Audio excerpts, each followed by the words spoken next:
जय हिंद दोस्तों, मैं राहुल सर। आज हम आपको पॉलिटेक्निक एंट्रेंस एग्जाम की बुक का फर्स्ट चैप्टर जो कि वर्गमूल तथा घनमूल है, इस चैप्टर में हम आपको बताएंगे कि वर्ग, वर्गमूल, घन और घनमूल, इसमें अंतर क्या होता है और इसका मतलब क्या होता है। सबसे पहले हम आपको बताएंगे कि वर्ग का मतलब क्या होता है, जिसे स्क्वायर बोलते हैं। वर्ग का मतलब, अगर मान लीजिए 3 का वर्ग करना है, 3 का वर्ग करना है, तो वर्ग में क्या होता है, उसी नंबर को उसी से 2 बार गुणा कर देते हैं। मतलब ये 3 को 3 से गुणा करेंगे, वो भी 2 बार, तो इसी को हम बोलते हैं वर्ग। और ये आपका सिंबल के रूप में ऐसे होता है। और जब आप इसका मान निकालेंगे, 3 तरीका हो गया 9, तो इसका मतलब इसका मान आ गया 9। तो वर्ग में क्या होता है, उसी नंबर का 2 बार मल्टीप्लाई करते हैं। अगर हम एक नंबर और ले लेते हैं, मान लिए 5 का अगर वर्ग करना है, तो 5 का वर्ग का मतलब ऐसे लिखेंगे और इसका मान आप जानते हैं 25 हो जाएगा। फिर उसके बाद अगर मान लीजिए 6 का वर्ग करना हो, तो इसका मान हो जाएगा 36। ऐसे ही आपका वर्ग मिलता है। कहने का मतलब है कि अगर किसी संख्या का वर्ग करना है, तो उसी संख्या का उसी में 2 बार गुणा कर देंगे, बस। ठीक है, 2 से नहीं गुणा करना। जैसे देखिए, बात को समझिए, अगर हम 5 को 2 से गुणा करेंगे तो इसका मतलब अलग है, ठीक ना। 5 को 2 से गुणा करने का मतलब अलग है। हम यहाँ पे ये कह रहे हैं, अगर 5 को 5 से गुणा करेंगे, वो भी 2 बार, तब ये आपका स्क्वायर होगा, जिसे आप वर्ग बोलते हैं।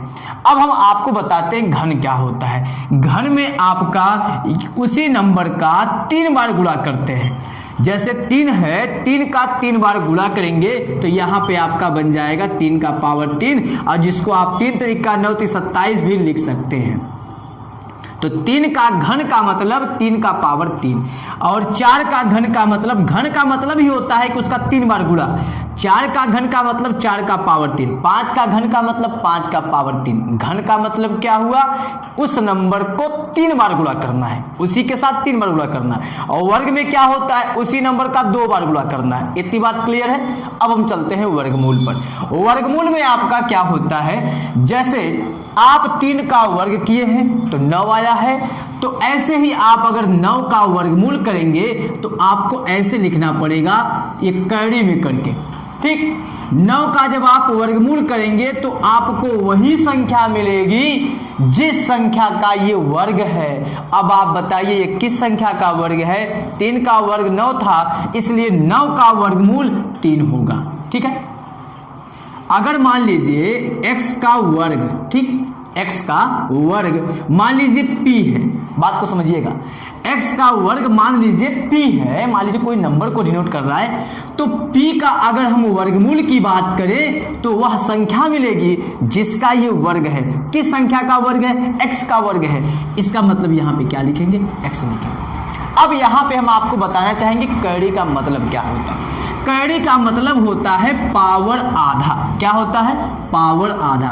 अगर यहाँ पे मान लीजिए जैसे कड़ी है, जिस नंबर के ऊपर कड़ी लग जाएगा, उस नंबर का पावर आधा कर देगा। ठीक, जैसे अगर यहाँ पे 4 है, 4 के ऊपर ऐसे कड़ी लग गया, इसका मतलब 4 का पावर आधा कर दिया। और 4 को आप लिख सकते हैं 2 का पावर 2 का पावर 1/2, 2 से 2 कट गया। यहाँ पे देखिए, तब भी आपका आंसर, आपकी कीमत वही आएगी। ठीक, अब हम आपको बताते हैं घनमूल। घनमूल में क्या होता है, जो आपका घन प्राप्त हुआ है, जैसे 3 का आप घन किए हैं 27 मिला है, 4 का आप घन करेंगे 64 मिलेगा। तो घनमूल में क्या होता है, यहाँ पे एक कड़ी के ही जैसा रहेगा, लेकिन यहाँ पे ये 3 रहेगा। यही इसकी पहचान है, ठीक ना। वर्गमूल में यहाँ पे कुछ नहीं रहता है, तो जब ये पावर यहाँ पे हम लिखते हैं पावर के फॉर्म में, तो 1/2, मतलब यहाँ पे हम 2 मानते हैं। ठीक है, घनमूल में यहाँ पे आपका 3 होता है। जैसे 3 का घन आप किए हैं 27 आया है, तो 27 का अगर आप घनमूल करेंगे, तो ये आपका हो जाएगा 3। ठीक है। सेम वैसे ही किसी संख्या का वर्ग जो मिला उस संख्या का वर्गमूल करने से वो संख्या प्राप्त होती है। सेम वैसे ही किसी संख्या का घन करने से जो मिला उस संख्या का घनमूल करने से आपको वही संख्या प्राप्त हो जाएगी। जैसे 4 का आप घन किए हैं तो आपको 64 प्राप्त हुआ है। ऐसे ही अगर आप 64 का घनमूल करेंगे, किसका, 64 का, तो आपको वही संख्या प्राप्त होगी जिसका ये घन है। तो 64 किसका घन है, 4 का, इसलिए यहां पे आपको 4 मिलेगा। अब हम आपको ये समझाना चाहेंगे कि ये कैसे प्राप्त होता है। यहां पे जब कोई नंबर नहीं था तो आप 2 समझ रहे थे, यहां पे देख लीजिए, और इसीलिए इसका पावर 1/2 हो गया। ऐसे ही यहां पे अगर ये 3 है तो इसको देखिए हम यहां पे सॉल्व कर देते हैं। ये कैरी में आपका 27 वो भी घनमूल वाला है, तो इस कैरी का मतलब होता है पावर 1/3। इतनी बात क्लियर है। यहां पे अगर कुछ लिखा है तो वही 1 बन जाएगा, यहां पे n रहेगा तो 1/n हो जाएगा। यहां पे कुछ नहीं है तो आप जानते हैं वहां पे हम 2 मानते, वो हमारा वर्गमूल वाला होता है, ठीक। तब आपको 1/2 लेना है। अब आप बताइए 27 को आप लिख सकते हैं ना 3 का पावर 3, बताइए 3 3 का 27, और ये इसका पावर पहले से 1/3 है, तो 3 से 3 कटा, 3 का पावर 1 हुआ, 3 का पावर 1 का मतलब 3 हुआ कि नहीं, तो बताइए इसका वैल्यू 3 आया कि नहीं, यही तो यहाँ पे भी आया है, ठीक है। तो ये आपका हो गया वर्ग, वर्गमूल, घन और घनमूल, ठीक है। अब हम चलते हैं आगे। वर्गमूल ज्ञात करने की जो आपकी विधि होती है, 2 विधियां होती हैं, दोनों विधियों से आप किसी संख्या का वर्गमूल निकाल सकते हैं। कौन सी 2 विधियां होती हैं, 2 विधि होती है। पहली विधि आपकी है गुणनखंड विधि, पहली विधि आपकी है गुणनखंड विधि, गुणनखंड विधि। उसके बाद जो दूसरी विधि आपकी होती है ये होती है भाग विधि। इन दोनों विधियों से आप अगर किसी संख्या का वर्गमूल निकालेंगे तो आपका आंसर वही आएगा, ठीक है। अब हम बताते हैं पहले आपको गुणनखंड विधि से कैसे निकालते हैं। मान लीजिए यहां पे कोई नंबर दे दिए हैं 32, या कोई ऐसा नंबर लेते हैं जिसका वर्गमूल हो भी सके। मान लेते हैं कोई नंबर ले लिए 64, ठीक। इसका आपको वर्गमूल निकालना है। सबसे पहले आपको गुणनखंड विधि से चेक करना है। जब आप गुणनखंड विधि से करेंगे तो गुणनखंड विधि में ऐसे करते हैं, आपको इसको छोटे छोटे नंबरों से काटना है। जब आप 2 से काटेंगे तो ये 32 बार में कटेगा, फिर उसके बाद फिर 2 से काटेंगे तो 16 बार में कटेगा, फिर 2 से काटेंगे 8 बार में, फिर 2 से काटेंगे 4 बार में, फिर 2 से काटेंगे 2 बार में, फिर 2 से काटेंगे, कट गया ये, ठीक। उसके बाद यहां पे आप 64 का क्या निकालना चाहते हैं, वर्गमूल। तो जब आप वर्गमूल निकालना चाहते हैं तो बताइए उसको कैरी में 64 लिखेंगे। फिर उसके बाद यहां पे जो इसका अभाज्य गुणनखंड आया है 1 2 3 4 5 6, 2 6 बार आया है, तो यहां पे आपको लिखना है उसी संख्या को, जो भी संख्या आएगा उसको लिखना पड़ेगा। 3 3 6 हो गया, ठीक। अब उसके बाद आपको जो अभाज्य गुणनखंड मिला है उसका जोड़ा बनाएंगे। 2 का 2 के साथ बनेगा, 2 का 3 के साथ नहीं बनाएंगे, फिर 2 का 2 के साथ, इस 2 का 2 के साथ। जब इसका आप जोड़ा बना लेंगे तो इस जोड़े का एक एक बाहर कर लेंगे, क्योंकि जोड़े से ये आपका एक एक बाहर आता है। इसको आप जेल समझते हैं, जेल में से कोई एक बाहर आएगा, ऐसे निकालना है। 2, यहां से भी 1, 2, यहां से भी 2, 2 दूना 4 दूना 8। इसका मतलब ये 64 का वर्गमूल आपका 8 होगा, 8 का वर्ग आप करेंगे तो 64 होगा। तो ये आपका हो गया गुणनखंड विधि से वर्गमूल निकालना। अब हम आपको बताते हैं भाग विधि से कैसे वर्गमूल निकालते हैं। चलिए हम कोई ऐसा नंबर लेते हैं जिसका वर्गमूल भाग विधि से करते हैं। ये मान लीजिए 625 है, इसका भाग विधि से वर्गमूल करना है। तो भाग विधि में क्या होता है कि इसके बाएं साइड से यहां से जो नंबर का जो इकाई अंक है, इकाई अंक से आपको जोड़ा बनाना है। किधर से, इकाई अंक से। तो यहां पे आपका दायां इधर होगा, बायां इधर होगा।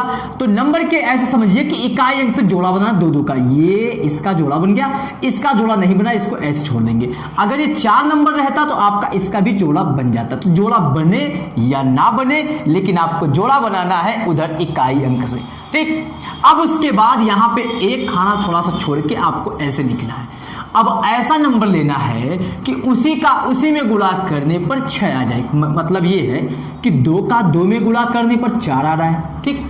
1 का 1 में गुणा करेंगे तो 1 आएगा, ठीक है। लेकिन आपको 6 चाहिए, या तो 6 या तो 6 से कम रहे। 3 का 3 में गुणा करेंगे, 3 3 9 आ गया, ज़्यादा हो गया, तो इसका मतलब 2 का 2 में गुणा करके लिखेंगे। तो यहाँ पे आपको 2 लिखना है, जो संख्या आप ली है उसको 3 जगह लिखना है, एक बार यहाँ, एक बार यहाँ, और उसके बाद एक बार उसी संख्या को यहाँ लिखना है। गुणा करने पर उन संख्याओं का जो मिलेगा उसे आपको उसके नीचे लिखना है। 6 में से 4 गया, ये घटा देना है, 2 आ गया, ठीक। इस संख्या को आपको जोड़ लेना है, 2 2 4, और यहाँ पे थोड़ा सा जगह बचा के रखना है, ठीक है। फिर आपको अगला जोड़ा उतार लेना है। जैसे आप भाग में एक एक अंक उतारते हैं तो यहाँ पे क्या होता है, जोड़े के साथ उतरता है। यहाँ पे आप अगला जोड़ा उतार लिए। अब बताइए ये क्या तैयार हुआ, 225 तैयार हुआ। अब यहाँ पे आपको जोड़ने पर जो आया है उसके बगल में आपको एक नंबर लेके चलना है। अब वो नंबर कौन सा होगा, जैसे अगर आप इसके बगल में 1 लिखते हैं तो आपको 1 से गुणा करना पड़ेगा, तो 41 से करने में 41 हो जाएगा, और लाना ये है, ठीक। अगर यहाँ पे आप 2 लिखते हैं तो 42 हो जाएगा, तो 2 से गुणा करना पड़ेगा, मतलब जो यहाँ पे लिखेंगे उसी से गुणा करना है, और आपको देखना है कि ये हमारा आ जाए, ठीक। अगर आप यहाँ पे 2 से करेंगे तो यहाँ पे देखिए आपको मिलेगा, ये मिलेगा 84, अभी भी कम है, तो यहाँ पे 3 रख के 4 रख के ऐसे आपको चेक करना है। तो यहाँ पे आपका 5 रखने पर ये मिल जाएगा, तो 5 यहाँ पे, 5 यहाँ पे, और ये 5 यहाँ पे भी जोड़े के ऊपर। हम बोले ना उस संख्या को 3 जगह लिखना है, यहाँ पे देखिए लिख दिए। अब उसके बाद गुणा करने पर 5 5 25, 5 चौक के 20, 2 22 आ गया। इसे घटा देते हैं, खत्म हो गया, कोई जोड़ा बचा भी नहीं है, और इसे आपको जोड़ देना है। तो जो आपका ऊपर मिला है वही 625 का वर्गमूल है। तो 625 का वर्गमूल कितना हो गया, 25। तो ये भाग विधि से आपका वर्गमूल हो गया। ऐसे ही अगर दशमलव में रहेगा उसका भी वर्गमूल आप कर सकते। कोई संख्या अगर दशमलव में है तो उसका हम वर्गमूल कैसे भाग विधि से निकालते हैं ये हम आपको बताते हैं। देखिएगा, ये मान लीजिए कोई नंबर हम दे दिए, ठीक है, अपने से मान लीजिए कोई नंबर लिख दिए, फिर उसके बाद मान लीजिए ऐसे दशमलव लगा दिए, ठीक है। अब उसके बाद ऐसे मान लीजिए लिख दिए। इसका आपको वर्गमूल निकालना है भाग विधि से, ठीक। तो जब दशमलव वाली संख्या रहेगी, इसका अगर वर्गमूल निकालना रहेगा तो दशमलव के यहां से आपको जोड़ा बनाना है। इसमें कोई इकाई दहाई वाली बात नहीं करेंगे। अच्छा, वैसे अगर इकाई की बात करें तो यहीं पे इकाई दहाई सैकड़ा हजार होगा। ये आपका 10th होता है, 10वां, ये 100वां, ये 1000वां होता है। तो यहाँ पे आपको दशमलव के यहां से जोड़ा बनाना है, बस ये ध्यान देना है। जब दशमलव वाली संख्या रहेगी वर्गमूल निकालना है भाग विधि से, वो भी तो दशमलव के यहां से जोड़ा बनाएंगे। मतलब इसका जोड़ा इधर से, इसका जोड़ा इधर से, इधर कुछ बचा भी नहीं, मान लीजिए बचेगा तो अपना छोड़ देंगे। इधर का जोड़ा देखिए इधर से बनेगा, ऐसे इधर से लेंगे, उधर से नहीं आएंगे, दशमलव के यहां से, बोले ना दशमलव के यहां से बनाएंगे, तो यहां बन गया। इसका जोड़ा नहीं बन रहा है, लेकिन दशमलव के बाद आप जानते हैं 0 हम जितना मन के उतना बढ़ा सकते हैं, तो इसका भी जोड़ा बन गया। अब उसके बाद इसका आप भाग विधि से वर्गमूल कर सकते हैं। तो आज की हमारी ये लास्ट टॉपिक थी। अब हम नेक्स्ट टॉपिक में इसका जो एक्सरसाइज का क्वेश्चन है उस क्वेश्चन को सॉल्व करवाएंगे। तो आई होप कि आप सभी को अच्छे समझ में आया होगा। तो प्लीज चैनल को सब्सक्राइब कीजिएगा और बेल आइकन को जरूर प्रेस कीजिएगा। Thanks you.